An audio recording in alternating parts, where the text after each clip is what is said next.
Hi అండి, నమస్తే. Welcome to star and home. ఇవాళ మన వీడియోలో ఒక సరికొత్త రెసిపీతో అయితే మేము ముందుకొచ్చా అండి.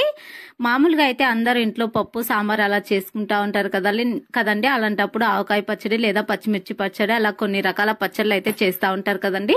అలాంటి పచ్చళ్ళలో ఒక కొత్త రకమైనటువంటి పచ్చడి అయితే నేను ఈ రోజు ఇంట్లో ప్రిపేర్ చేశానండి. చాలా అంటే చాలా రుచిగా ఉంది. అదేంటో తెలుసా అండి, క్యారెట్ తో అయితే పచ్చడి చేయబోతున్నానండి. చాలా కొత్తగా చాలా టేస్టీగా ఉంటుంది అండ్ హెల్త్ కూడా చాలా మంచిదండి. తప్పకుండా మీరు కూడా మీ ఇంట్లో అయితే ఇలా ట్రై చేయండి. ఇక్కడ చూడండి, నేను ఇక్కడ ఒక 4-5 క్యారెట్లని, మంచి మీడియం సైజుగా ఉన్న క్యారెట్లను అయితే ముందుగా ముక్కలు చేసి కట్ చేసి పెట్టుకున్నాను.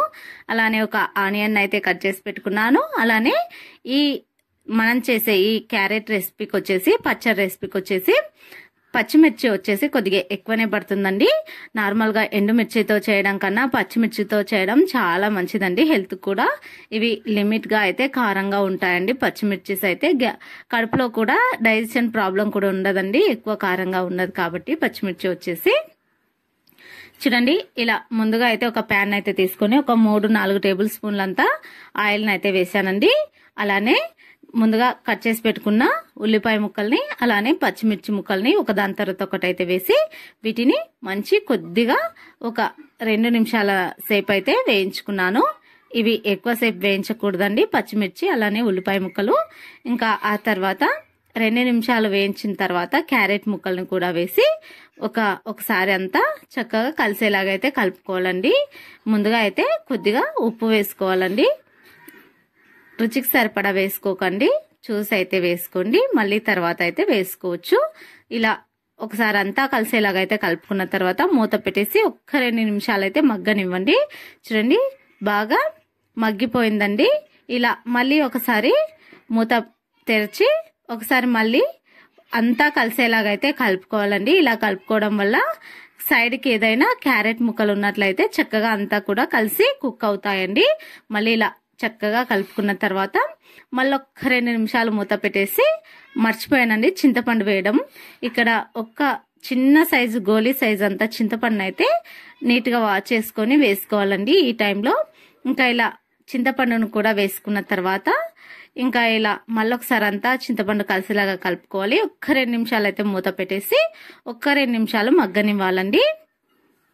చూడండి, ఇలా చక్కగా 2 నిమిషాలు మగ్గిన తర్వాత ఇంకా మనమైతే ఇప్పుడు ఒకసారి అంతా కలుపుకోవాలండి. చూడండి, మనకు చక్కగా అంతా కూడా ఉడికిపోయిందండి. ఎక్కువగా ఉడికివ్వకూడదండి. క్యారెట్ను వచ్చేసి జస్ట్ 50% మాత్రమే కుక్ చేసుకోవాలి. ఇలా చక్కగా మనకు మగ్గిపోయిందండి క్యారెట్ ముక్కలు, ఉల్లిపాయ ముక్కలు, అలానే పచ్చిమిర్చి ముక్కలు కూడా. ఇప్పుడు స్టవ్ ఆఫ్ చేసి దీన్ని 1-2 నిమిషాలు చల్లారబెట్టుకోవాలండి.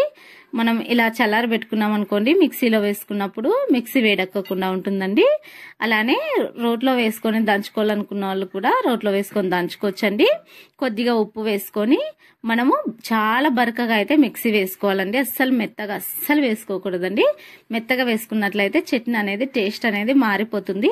మనం బరకగా రోట్లో ఎలా దంచుకుంటామో అదే విధంగా పలసిస్తూ పట్టామనుకోండి, చాలా అంటే చాలా బరకగా వస్తుంది. చాలా రుచిగా కూడా ఉంటుందండి. ఇక్కడ ఒక 4-5 వెల్లుల్లి రెబ్బల్ని పొట్టుతో అలాగే కచ్చపచ్చగా అయితే దంచి వేసుకున్నానండి. కొద్దిగా రుచికి సరిపడా ఉప్పు వేసుకోండి, చూసి వేసుకోండి. ముందు వేసుకున్నాం కాబట్టి ఇలా కోర్స్గా గ్రైండ్ చేసుకున్న తర్వాత ఒక బౌల్లోకి అయితే తీసేసుకోవడమేనండి. ఇలా చేసుకున్నాం అనుకోండి, మనకు హెల్దీగాను ఉంటుంది. అలానే ఎప్పుడు ఒకే పచ్చడి కాకుండా ఇలా వెరైటీగా చేశారనుకోండి, ఇంట్లో వాళ్ళకు కూడా చాలా బాగా వస్తుందండి. ఒక్కొక్కసారి బీరకాయ చట్నీ, అలానే బెండకాయ చట్నీ, అలానే వంకాయ చట్నీ, అలానే టమాటో చట్నీ ఎలా చేస్తామో, అలానే పచ్చిమిర్చిల చట్నీ ఎలా చేస్తామో అదే విధంగా కొత్తగా క్యారెట్ చట్నీ కూడా ఇలా ట్రై చేయండి. చాలా బాగుంటుంది. ఒకసారి ట్రై చేశారనుకోండి, వీక్లీ వన్ టైం అయినా ఇలా చేసుకొని తింటారండి. అంత రుచిగా ఉంటుంది. తప్పకుండా ట్రై చేస్తారు కదా. మరి తప్పకుండా ట్రై చేసి మీకు ఎలా వచ్చిందో కూడా కామెంట్స్ లో తెలియచేయండి. అలానే మరి క్యారెట్ తో చేసిన హెల్దీ అయిన పచ్చడి రెసిపీ మీకు నచ్చినట్లయితే ఒక చిన్న లైక్ అయితే వేసుకోండి. అలానే ఇలాంటి కొత్త రెసిపీస్ కోసం మన ఛానల్ ని సబ్స్క్రైబ్ చేసుకోండి. అలానే మీకు బాగా దగ్గరైన వాళ్ళకైతే ఈ హెల్దీ అయిన క్యారెట్ తో చేసిన పచ్చడి రెసిపీని అయితే షేర్ చేయండి. మళ్ళీ చూడండి, చాలా అంటే చాలా టేస్టీగా ఉంటుంది. చూడండి, కలర్ కూడా అవసరం లేదండి. మనం నార్మల్ గా ఏ పచ్చళ్ళలోకైనా కనీసం పసుపు అయితే యూజ్ చేస్తూ ఉంటాం కదండి. అలా ఈ పచ్చళ్ళలోకి అయితే ఆ పసుపు కూడా అవసరం లేదండి. ఎందుకంటే క్యారెట్ లో ఉన్న కలరే చాలా చక్కగా సరిపోతుందండి. వీడియో నచ్చినట్లయితే లైక్ చేయండి. ఇలాంటి మరిన్ని రెసిపీస్ కోసం ఛానల్ని సబ్స్క్రైబ్ చేసుకోండి. Thank you for watching friends.